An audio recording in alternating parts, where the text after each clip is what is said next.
इसकी तबीयत अभी बहुत ज़्यादा ख़राब है और भाई बहुत ही ज़्यादा बुरी तरीके से काँप रही है भाई ये। और इसको मैंने ड्रिप तो लगा दी और भाई इंजेक्शन भी दे दिए, लेकिन फिर भी इसको थोड़ा।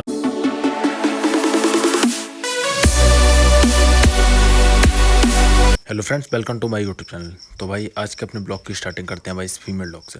तो ये लैब्राडोर की फीमेल डॉग है। हो सकता है वीडियो क्वालिटी थोड़ी सी बेकार आ रही हो, क्योंकि भाई रात का टाइम है और अभी 1:17 हो रहे हैं रात के। तो भाई ये जो इसकी कंडीशन है, इसके बारे में मैं बताने वाला हूँ कि ये कंडीशन कैसे हुई और किसने की। इस फीमेल डॉग की एक बहुत ही ज़्यादा पेनफुल लाइफ स्टोरी है। वैसे तो अभी इसे आई हुई मेरे पास में अभी दूसरा दिन है। तो भाई अभी मैं इसका ट्रीटमेंट कर रहा हूँ। तो पहले तो इसकी कंडीशन बहुत ही ज़्यादा ख़राब थी। वैसे ठीक तो खैर अभी भी नहीं है ये, लेकिन हाँ पहले से कुछ इसको आराम है। बात कर लेते हैं भाई इसकी प्रॉब्लम की कि भाई इसको क्या दिक्कत है। तो भाई इसका जो कान दिख रहा है ना आपको, जो ऊपर की साइड में जो थोड़ा सा भीगा हुआ जो ब्लैक ब्लैक दिख रहा होगा, तो भाई इसमें पूरे में कीड़े भरे हुए थे पहले।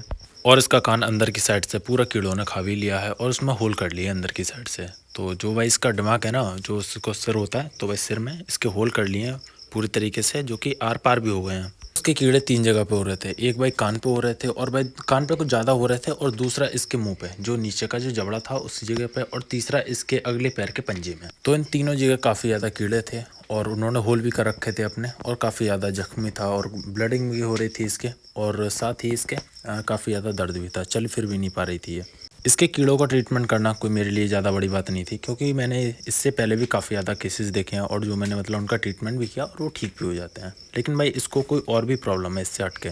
तो पहली प्रॉब्लम तो थी इसकी कीड़ों वाली, और भाई दूसरी प्रॉब्लम ये है कि इसको वीकनेस बहुत ज़्यादा है भाई, दूसरी ये है। और भाई तीसरी जो प्रॉब्लम है वो भाई ये है कि इसकी एज जो है, जो इसकी उम्र है, वो भी काफ़ी ज़्यादा है। इस फीमेल डॉग की जो उम्र है वो भाई 9 से 10 साल है। इतनी ज़्यादा उम्र में ये सब प्रॉब्लम होना डॉग को भाई वाकई खतरे वाली बात है, क्योंकि इतनी उम्र में एक तो भाई वो वैसे भी बेक हो जाते हैं डॉग्स, और ऊपर से क्या है कि उसको इतनी ज़्यादा प्रॉब्लम कि उसको मतलब कीड़े हुए हैं, फिर साथ में उसको वीकनेस इतनी ज़्यादा है, चल फिर भी नहीं पा रही है, खाना भी ठीक से नहीं खा पा रही है, और इस सब के जिम्मेदार है भाई इंसान।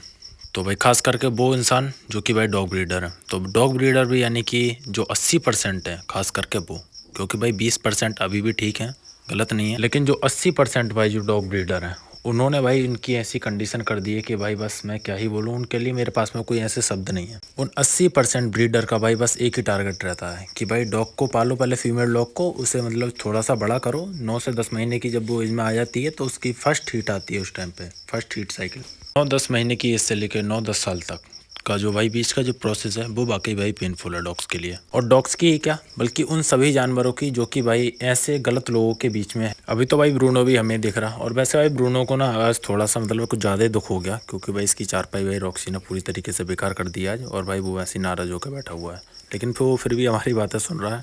तो मैं पहले बता दूं कि जो फीमेल डॉग थी जिसका मैं ट्रीटमेंट वगैरह कर रहा हूँ, वो फीमेल डॉग मेरी नहीं है। इस फीमेल डॉग की भाई जो स्टोरी है वो भाई यहीं से है कि भाई इसको 9-10 महीने से जिस भी ब्रीडर ने पाला हुआ, पहले तो स्टार्टिंग में पालने के बाद में इसको भाई 9-10 साल की जब ये हो गई है, तो उसके बीच में जितना भी मतलब इससे फ़ायदा हुआ, जितने भी इसके बच्चे हुए वो उसने बेचे, और बेच करके काफ़ी ज़्यादा अच्छे पैसे भी कमाए होंगे। और जब उसको लगा कि अब तो ये 9-10 साल की हो गई, तो अब भाई ये बच्चे वगैरह तो दे नहीं सकती, जो पप्पीज़ हैं वो दे नहीं सकती, या फिर देगी तो मर जाएगी। तो उसने एक अगले बंदे को भाई पालने के लिए दे दी कि ये ले भाई फीमेल पकड़ से, ये फ्री है तेरे लिए और तू उसे रख। तो भाई दूसरे बंदे को तो वैसे भी नॉलेज नहीं थी भाई डॉग रखने की, बस थोड़ा सा भक्की में आ गया और भाई रख लिए। अब ये फीमेल डॉग उसके यहाँ पे आके भाई बीमार हो जाती है, और उसकी कंडीशन भाई ऐसी हो गई कंडीशन कि भाई अब आपके सामने ही है जो भी इसकी कंडीशन है। लेकिन हाँ जो भी है, तो जो ब्रीडर था भाई उसने पूरा बेनिफिट तो भाई इससे पहले ले लिया। जब उसे लगा कि इसके शरीर में अब बिल्कुल जान नहीं है, अब ये मेरे किसी भी काम की नहीं है, तो भाई उसने दूसरे को दे दी कि ये ले तू पकड़। क्योंकि भाई क्या बताऊँ अब उनके खिलाने की, क्योंकि अब उनको पता है ना कि अब ये तो हमारे किसी काम की है नहीं, तो इसे खिला के क्या फ़ायदा, क्योंकि ये उन लोगों के लिए कोई जानवर थोड़ी है, ये तो भाई बस उनके लिए एक मशीन है। तो भाई जब तक इसने काम किया अपना, तो जब तक उन्होंने इसे रोटी दी, मतलब जो भी है इसकी केयर वगैरह की, और जब उन्हें लगा कि हमारी अभी किसी भी काम की नहीं है, तो भाई उन्होंने इसको हटा दिया। और हटाने के बाद में इसकी कंडीशन ऐसी हो गई। तो भाई ज़्यादातर ब्रीडर के यही है, इन्होंने भाई पालने के लिए दे दी, और भाई और जो ब्रीडर है वो मरने के लिए रोड पे छोड़ देते हैं, क्योंकि उन्हें इस बात से कोई फ़र्क नहीं पड़ता कि उनका डॉग कहाँ पे जाएगा क्या है, क्योंकि उनको कोई मतलब नहीं है, क्योंकि उन्होंने तो पहले से 15-20 डॉग रखे हैं, क्या फ़र्क पड़ता है उनसे, एक दो चला भी जाए तो, क्योंकि जो बूढ़े होते जाते हैं, जो बीमार है, रोड पर छोड़ दो, ना ही भाई इलाज में पैसा लगता है उनके, और ना ही भाई खाने का खर्चा। और रही बात भाई उस डॉग की कीमत की, तो वो तो भाई उसने 7-8 गुना ज़्यादा करके उससे निकाली ली, उसके बच्चे वगैरह करवा के अच्छी कीमत पे एक सेल करके, तो उसका काम निकल गया। अब रोड पे वो चाहे कहीं भी जाए।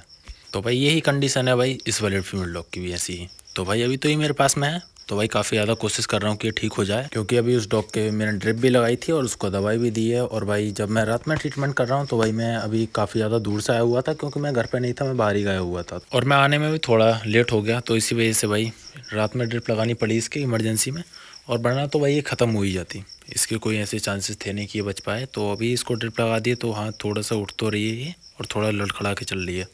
तो भाई ये है गलत ब्रीडरों की भाई एक सच्चाई। लेकिन इनको बचाने का भाई एक बहुत आसान सा भाई तरीका है गलत लोगों से। वो भाई ये है कि जब भी आप किसी भाई से पप्पी वगैरह लेने जाओ, जब भी खरीदने जाओ, तो भाई पहली बात तो ये है कि आप देसी डॉग पालो, वो ज़्यादा अच्छा है। और अगर आपको और ब्रीड वाला पालना है तो भाई किसी भी भाई के पास में जाओ, पहले भाई उसके डॉग की कंडीशन देख लो कि भाई उसके जो डॉग्स हैं भाई वो कैसी कंडीशन में रह रहे हैं। अगर भाई उसकी कंडीशन में अगर अच्छी कंडीशन में रह रहे हैं, अच्छे डॉग्स हैं, अच्छी केयर कर रहा है तो भाई उसके यहाँ से पप्पी लो, वरना मना कर दो उससे साफ साफ कि हमको तेरे यहाँ से कोई भी पप्पी नहीं चाहिए। जब भाई ऐसा कर दोगे ना तो भाई वो अपने आप से इस काम को मतलब छोड़ देगा, या फिर मतलब छोड़ कर देगा, बंद ही हो जाएगा उसका काम। जब उसके पप्पी से वगैरह से सेल होंगे नहीं तो भाई उसका काम बंद ही हो जाएगा। तो भाई बस यही एक तरीका है, वैसा तो कोई नहीं।